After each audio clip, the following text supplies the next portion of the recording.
Mit navn det er Julie Møller, og jeg har lige reddet den 2-stjernede klasse for ponyer.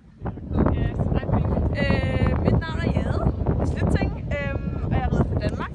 Jeg er 16 år og bor i Søborg. Jeg synes, det var et rigtig fint program. Det er selvfølgelig lidt, at man skal lige vende sig til de her sådan, omgivelserne med, at det bliver lidt flottere og lidt større. Men jeg synes, det gik et rigtig fint program. Meget jævnt, og så blev jeg så dømt lidt hårdere, end hvad jeg synes, jeg havde fortjent. Men det var fælles for hele klassen, så jeg er rigtig tilfreds. Hej, jeg hedder Helena Gravengård, og det er min hest Toftegårdens Toskana, eller Tosserød, som folk kender den under.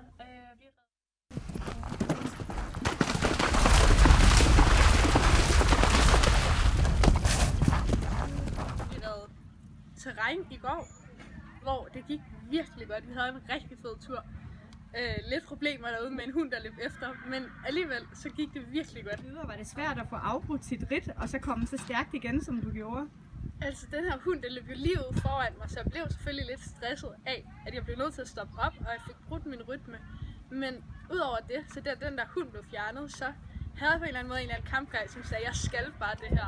Og på en eller anden måde blev jeg presset til at ville det endnu mere, fordi jeg var stoppet op lige inden springet, og blev bare nødt til at ride. Så red jeg hele vejen, og det gik super godt alligevel.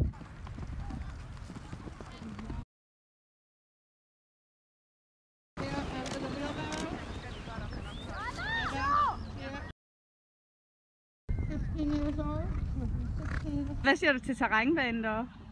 Den er fed. Den er bare så flot. Det er simpelthen bare så flot derude. Jeg synes, det var en rigtig, rigtig flot bane. Der var mange flotte forhindringer. Og jeg synes, de har gjort et kæmpe stykke arbejde ud af det.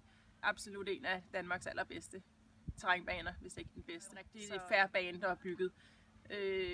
Rigtig gode, men stadig svære ting, men på en fair måde. Så jeg synes, jeg var meget, meget positiv.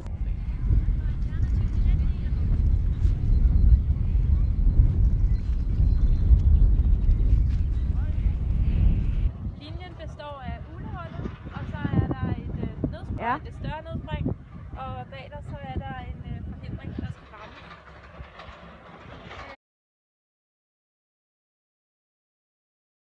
Working hard along with his family here. Det er et fantastisk flot vandspring, det må man sige. I det 2-stjernede, der rider man ind over et egentlig forholdsvis lille nødspring i 2-stjernet. Til gengæld er det ret teknisk, at man skal direkte lige ud og op ad kanten, og så tage den her famøse and, som jo er kendt fra Kalundborg. Ja, det lever helt klart op til standarderne. Jeg har hørt, at vi skal springe i en båd ud i vandet. Og det har jeg prøvet en gang før på pony, og jeg glæder mig til at se, hvad min hest siger til det.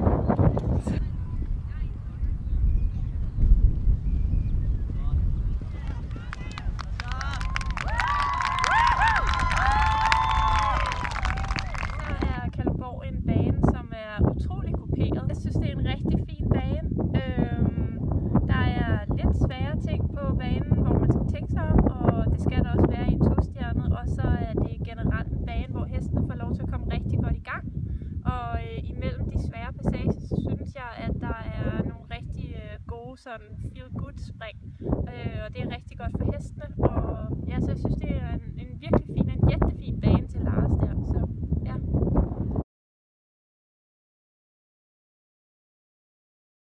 Den er ret fornuftig reelt og ser fin ud. Jeg synes, den er rigtig fin. Der er gjort meget ud af den. Der er mange dekorationer på, og man kan godt se, at den er blevet den der 1500 meter længere, end hvad den har været de andre gange, jeg har startet i år. Men jeg synes, den er rigtig fin, og der er selvfølgelig nogle udfordringer. Dem tager vi med oprejst pande. For at vi kan få lov at ride EM, så kræver det, at vi har reddet den klasse, der hedder en international lang 1-stjerne. Mit navn er Lykke Andreasen, og jeg har reddet pony 1-stjerneklassen. Den nationale. Den er ført over 2 dage, og jeg red på min pony My Lord, Frødensang My Lord. Jeg har reddet terræn, og så tog jeg i går, og det er gået ganske fint. Vi havde en meget fin terræntur. Det var første 1-stjernet, og vi var fejlfri. Så har vi reddet ridebanespringning i dag, og det er ikke gået helt så forventet, men det er alligevel gået rigtig fint. Vi blev nummer 1, så... Det er din første 1-stjerne, og så til så stort et stævne. Det er bare super godt gået. Stort tillykke. Og det har været et super fedt stævne, og nu står vi her og har lige reddet springning. Vi har fået lidt fejl på banen, men vi havde en vild fed tur, og nu er kvalificeret til EM, så jeg er virkelig glad. Så det har været et super godt stævne. Stort tillykke med både i dag og med EM-kvalifikationen. Mange tak. Ja, men det er jo et meget fint eksemplar af Harry Potter Collection. Det er Quidditch H. Ja, min 6-års kan måske komme, hvis den kvalificerer sig, men det er ikke et must. Det er hård kost med et ungheds-VM.